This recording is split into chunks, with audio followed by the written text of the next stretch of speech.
And now it's going to be your turn. We are working in the same period. So it's still the 14th of April 2022. It's a monthly pay slip, month one, but in this case, the salary is different, the tax-free allowance is different, and therefore some of the deductions and the calculation of those deductions are also different. So pause the lesson, take your time.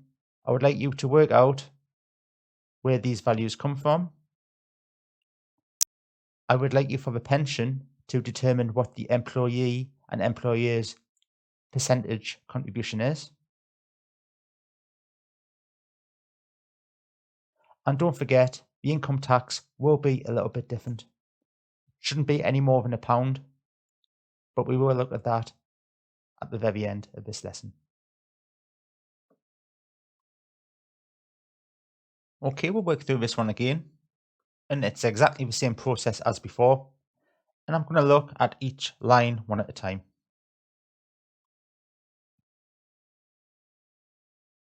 So the salary, it's something that is given to me. It's something that I would extract from somebody higher up in the organization or from their contract of employment. So there's no calculation that needs to go into that. Maybe that you are given an annual value. So because we are paying monthly, we are going to have to divide that by 12.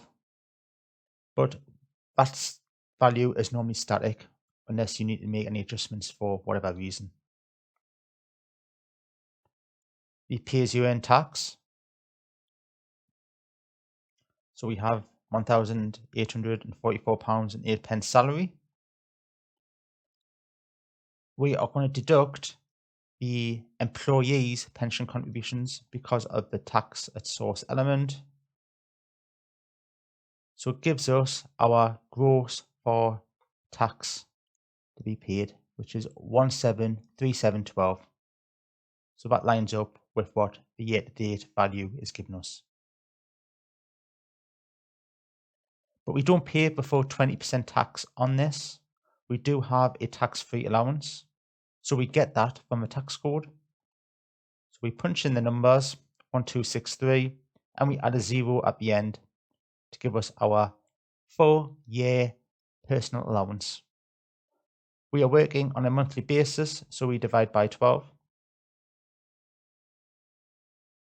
I'm going to minus that value, and then I am going to add on the initial gross for tax to date.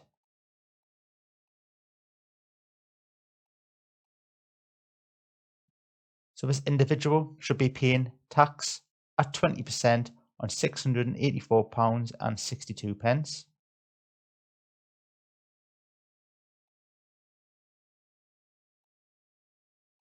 And it comes out at £136.92. So 32 pence different.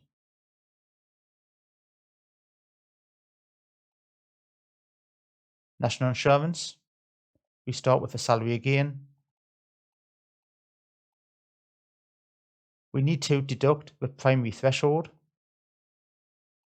So because it's the 14th of April, it falls within this bracket.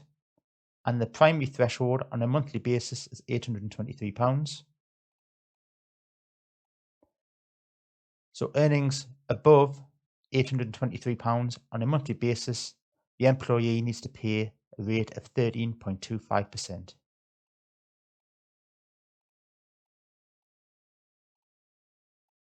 Which should equate to £135.29. The employee pension, it's based on the full value of the salary. I am told that it is £106.96, and I want to know what that is as a percentage because this employee has asked me what percentage do I contribute. I divide that by the salary because it is the full value in this scheme that is being applied for pension contributions. And I can see in this case that this individual is paying 5.8%. They are paying 5.8%. The employer is paying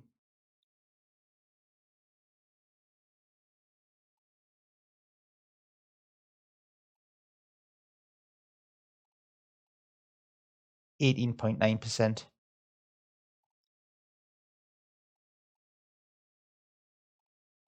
So in total, 24.7% of that salary is being added on as pensionable contributions.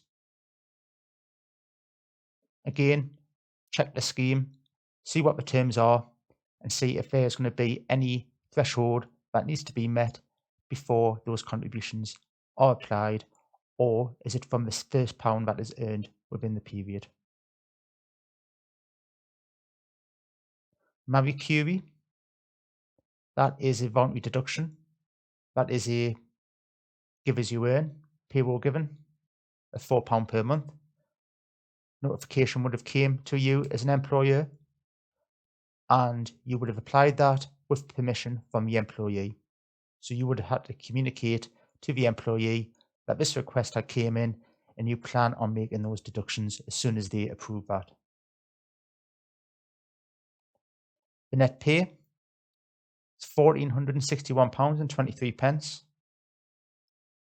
The worker doesn't understand this because when they are taking their gross pay and they are deducting all of these values, it comes out at a different value.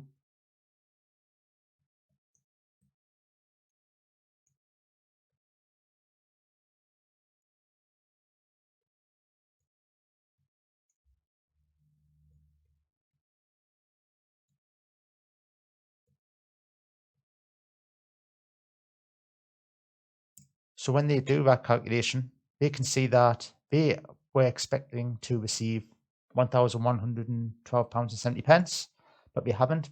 They've received £1,461.23, and they are now a little concerned because they think they have been overpaid by about £350, and they don't want this to be coming off their next payslip. What you need to do is explain to them that the net pay is correct because within this deduction section, there has been employer's pension contribution of £348.53, and the employer must pay for that, not the employee. If we add that back on, brings us back to our net pay, which is the value that is going to be paid in the bank.